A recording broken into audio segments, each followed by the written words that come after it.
অসম গণ পৰিষদৰ সভাপতি মন্ত্ৰী অতুল বৰাই এবাৰ মন্তব্য কৰিছে যে পঞ্চায়ত নিৰ্বাচনত অসম গণ পৰিষদ তথা মিত্ৰজোঁটে শক্তিশালীভাৱে বিজয় সাব্যস্ত কৰিব পাৰিব। এই সন্দৰ্ভত অতুল বৰাই মন্তব্য কৰাৰ লগতে অতুল বৰাই NDA সমৰ্থিত প্ৰাৰ্থীসকল বিপুল ভোটত যে জয়ী হ'ব সেই কথাও স্পষ্ট কৰে।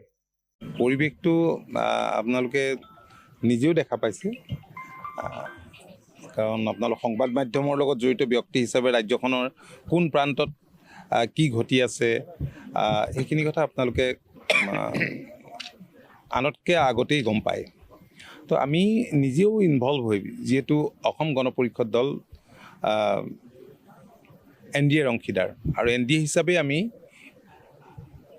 মিত্ৰতাৰে নিৰ্বাচনত অৱতীৰ্ণ হৈছোঁ, আগন্তুক পঞ্চায়ত নিৰ্বাচনত, আৰু আমি আশা ৰাখিছোঁ নিশ্চয় আমাৰ ফলাফল খুবেই ভাল হ'ব। মই নাজানো, মই শুনা নাই, নুশুনিলে যেতিয়া নিজ কাণেৰে মই বক্তব্য নুশুনিম তাৰ সেই সম্পৰ্কত মই এতিয়া একো নকওঁ। কাৰণ আপোনালোকে এটা কথা সকলোৱে দেখিছে যে 2021 পৰা মাননীয় মুখ্যমন্ত্ৰী ডক্টৰ হিমন্ত বিশ্ব শৰ্মা ডাঙৰীয়াৰ নেতৃত্বত ৰাজ্যখন যিদৰে ক্ষিপ্ৰতাৰে বিকাশৰ দিশত আগবাঢ়ি গৈছে সেই কথাখিনি অসমৰ ৰাইজে দেখিছে, আৰু ইয়াৰ সুফল জনসাধাৰণে লাভো কৰিছে।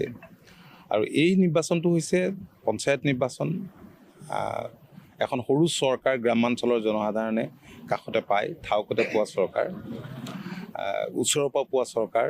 আৰু আপোনালোকে সকলোৱে দেখিছিলেই যে কংগ্ৰেছৰ শাসনকালত পঞ্চায়তবিলাকে কেনেদৰে কাম কৰিছিলে, আৰু এতিয়া যোৱা কাৰ্যকালটো যদি আপোনালোকে চাই কেনেধৰণে কাম কাজ হৈছে। গতিকে আৰু এইবাৰ পঞ্চায়ত নিৰ্বাচন আপোনালোকে এইটোও জানে যে AP আৰু ZPCৰ বাহিৰে কোনো ৰাজনৈতিক দলৰ নিৰ্বাচনী প্ৰতীকত নহয়, প্ৰতীক নাই। আমি বিচাৰিছোঁ যে পঞ্চায়তত ভাল মানুহ আহক, মহাত্মা গান্ধীৰ যি সপোন আছিল, গ্ৰাম স্বৰাজৰ সপোন বাস্তৱায়িত হওক। যিটো কাম কংগ্ৰেছে কৰিব লাগিছিলে সেই কাম কংগ্ৰেছে নকৰিলে। গতিকে আমি খুব ৰাজনীতিকৰণো কৰিব খোজা নাই, কৰিব খোজা হ'লেতো এনেকুৱা সিদ্ধান্ত চৰকাৰে নললেহেঁতেন। কিন্তু ৰাইজে ভাৰতীয় জনতা পাৰ্টি, অসম গণ পৰিষদৰ প্ৰাৰ্থীক ভোট দিব, কাৰোবাক যদি সমৰ্থন কৰিছে সমৰ্থককো দিব, এই কথাটো নিশ্চিত।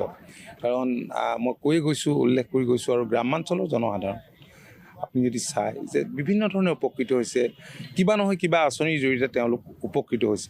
আৰু জনসাধাৰণে কি বিচাৰে, আজি তেওঁলোকৰ আশা আকাংক্ষা যদি পূৰণ হয়, তেওঁলোক যদি সুখী হয়, স্বাভাৱিকতে